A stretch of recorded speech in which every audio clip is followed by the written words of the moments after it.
ये अब देखिए, जब हम इकोनॉमी की बात करते हैं तो उसमें सारे पाए हैं। उसमें मजदूर वर्ग भी आता है, उसमें युवा वर्ग भी आता है, उसमें महिलाएं भी आती हैं। अब मैं मजदूर वर्ग की ही बात कर लूं।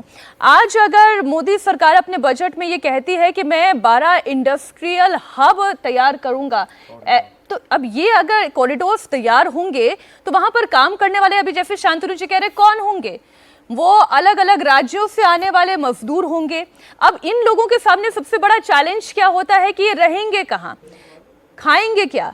जो सबसे बड़ा संकट, जो छत का संकट होता है, उसकी गारंटी भी मोदी सरकार दे रही है। वो ये कह रहे हैं कि घर हम बना के देंगे अगर परिवार के साथ रह रहे हैं, नहीं तो अकेले रह रहे हैं तो डॉर्मेट्री बना के देंगे। तो इतनी बारीक, इतनी पैनी सोच जो है हर सेक्टर के लिए है, मजदूर वर्ग के लिए भी है। ये बता रहा है कि भारत में अभी तक 10 वर्षों के शासन का जो अनुभव आया है और उसके आधार पर जितने स्टडी हुए हैं, उन सब के आधार पर ये बजट तैयार हुआ है। क्योंकि ये बहुत बड़ी समस्या होती है सामान्य मजदूर के लिए, नहीं, सामान्य कर्मचारी भी किसी शहर में जाता है तो उसके रहने के, खाने के, आने जाने की बहुत सारी समस्या होती है, उसका आइडेंटिटी कार्ड की समस्या होती है। तो अगर सरकार इसमें यह भी है कि किराए का आवास आपको उपलब्ध कराया जाएगा, ये इसमें यह भी है। साथ ही साथ जो है अर्बन जो हाउसिंग है उसमें गरीब लोगों के लिए 1 करोड़ आवास की भी बात की गई है कि अर्बन हाउसिंग में 1 करोड़ आवास देंगे। तो ये सब चीजें बता रही है कि एक प्रैक्टिकल अप्रोच है कि भाई लोग इसलिए भी आते हैं और कई बार भाग जाते हैं कि उनको रहने की सुविधा नहीं मिलती है, परिवार गांव में रह जाता है, अगर कोई कष्ट होता है तो नौकरी छोड़ के या किसी कारण से भागना पड़ता है, वहां परिवार को लाते हैं तो यहाँ रहने की स्थिति नहीं होती है। तो इसलिए वो अगर प्रैक्टिकली चेंज हो गया तो जहां आएंगे रोजगार में रहेंगे। और एक इसका बड़ा रोचक विषय एक और भी है, जिसे राहुल जी ने 8,500 खटाखट कहा था, वो हो या नहीं हो, लेकिन इसमें जो इंटर्नशिप है उसमें 5,000 और 6,000 खटाखट है, वो जाएगा ही जाएगा उसके अकाउंट में। तो ये खटाखट वाला मामला, साथ ही साथ जो EPFO है, जो पहली बार रोजगार मिलेगा, उसमें अगले 4 साल तक लगभग 30 लाख लोगों को, जो सरकार ने कहा है कि EPFO में सरकार 3,000 रुपया का योगदान कम से कम करेगी प्रति मंथ, तो वो भी खटाखट है। तो खटाखट वाली जो योजना थी कांग्रेस की, वो भले कांग्रेस ने लागू नहीं किया है, लेकिन नरेंद्र मोदी सरकार ने उस खटाखट को उत्पादकता की दृष्टि से, कि किसी को यह नहीं हो कि हम मुफ्त लेके खा रहे हैं, कि आप इंटर्नशिप कर रहे हैं, उस इंटर्नशिप में सहयोग की दृष्टि से आपको दे रहे हैं। आप अगर नए सिरे से रोजगार दे रहे हैं कोई कंपनी, तो आपको ये खटाखट 3,000 रुपया जो हम दे रहे हैं उसमें, वो आपके सहयोग के लिए दे रहे हैं या 1 महीने का वेतन दे रहे हैं। तो इसलिए इसमें कई दृष्टि से आप देखेंगे तो इसमें खटाखट कई चीजें हैं, आगे भी देखेंगे तो कई खटाखट है इसमें। आगे पता नहीं, भारतीय जनता पार्टी सरकार इसको चुन के लाए और तो शायद संसद में जवाब देने में तो थोड़ी सुविधा होगी, कितना खटाखट है यहाँ। लेकिन देखिए, जिन 4 जातियों की बात प्रधानमंत्री नरेंद्र मोदी करते हैं, जिसमें गरीब है, महिला है, युवा है, तो मोटा मोटी तौर पर इन 3 हिस्सों पर तो हमने बात कर ली, इन 3 जातियों पर तो बात कर ली, जिसे गरीब कहें, युवा कहें, महिला कहें। लेकिन जो चौथी जाति है, अन्नदाता, देश का किसान, उसके लिए मोदी सरकार ने क्या किया, इनका भी पूरा ख्याल रखा गया है। बजट में किसानों और कृषि सेक्टर के लिए 1.52 लाख करोड़ रुपए का प्रावधान किया गया है। देश की 400 जिलों में खरीफ फसलों का डिजिटल सर्वेक्षण किया जाएगा। 5 राज्यों में जन समर्थन आधारित किसान क्रेडिट कार्ड जारी किए जाएंगे। इतना ही नहीं, किसानों के लिए 32 कृषि और बागवानी में फसलों की 109 उच्च पैदावार और क्लाइमेट फ्रेंडली किस्में भी जारी की जाएंगी। सब्जी उगाने के लिए क्लस्टर बनाए जाएंगे। दलहन और तिलहन की फसलों पर भी खास फोकस किया जाएगा। इस बजट का एक बहुत बड़ा फोकस देश के किसान है। अन्न भंडारण के लिए दुनिया की सबसे बड़ी स्कीम के बाद अब हम वेजिटेबल प्रोडक्शन क्लस्टर्स बनाने जा रहे हैं। इससे एक और छोटे किसानों को फल, सब्जियों, अन्य उपज के लिए नए बाजार मिलेंगे, बेहतर दाम मिलेंगे। तो दूसरी ओर हमारे मध्यम वर्ग के लिए फल, सब्जियों की उपलब्धता बढ़ेगी और परिवार के लिए पोषण भी सुनिश्चित होगा। कृषि क्षेत्र में भारत का आत्मनिर्भर बनना समय की मांग है। इसलिए दलहन, तिलहन की पैदावार बढ़ाने के लिए किसानों को मदद की घोषणा की गई है।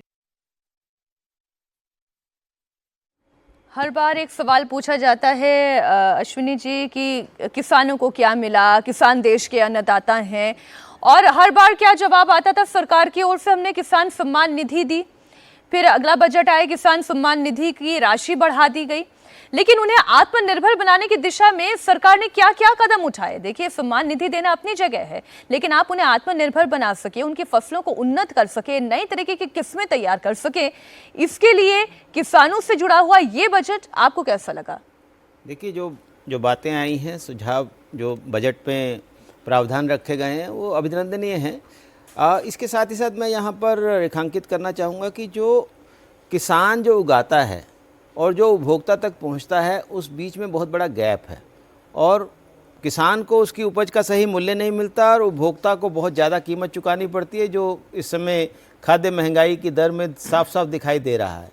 सर्वाधिक उच्च स्तर पर है। इसमें ये ज़रूरी है कि किसान की फसल बचे, उसके लिए भंडारण की सुविधाएं बढ़ें, उसके लिए कोल्ड स्टोरेज बने, और उस सप्लाई चेन के माध्यम से उस खाद्य पदार्थों को आम लोगों तक पहुंचाया जाए।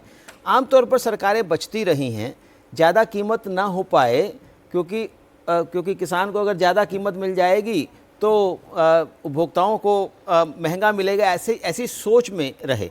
लेकिन इस सरकार के समय लगातार मैं देख रहा हूँ कि बहुत बड़ी मात्रा में सरकार ने इस प्रकार के प्रयास किए, जैसे दालों के लिए एमएसपी बढ़ाया गया, तो दालों की कीमत बढ़ने की बजाय घट गई, क्योंकि हमारी विदेशों पर निर्भरता कम हो गई। ऐसे कुछ उपाय अपनाने की जरूरत है, किसानों पर ज्यादा खर्च करने की जरूरत। लेकिन इस पूरे बजट के दौरान एमएसपी की कोई बात नहीं की गई, जो कि किसान लगातार लंबे समय से सरकार से मांग कर रहे हैं कि हमारे लिए एमएसपी की राशि निर्धारित की जाए।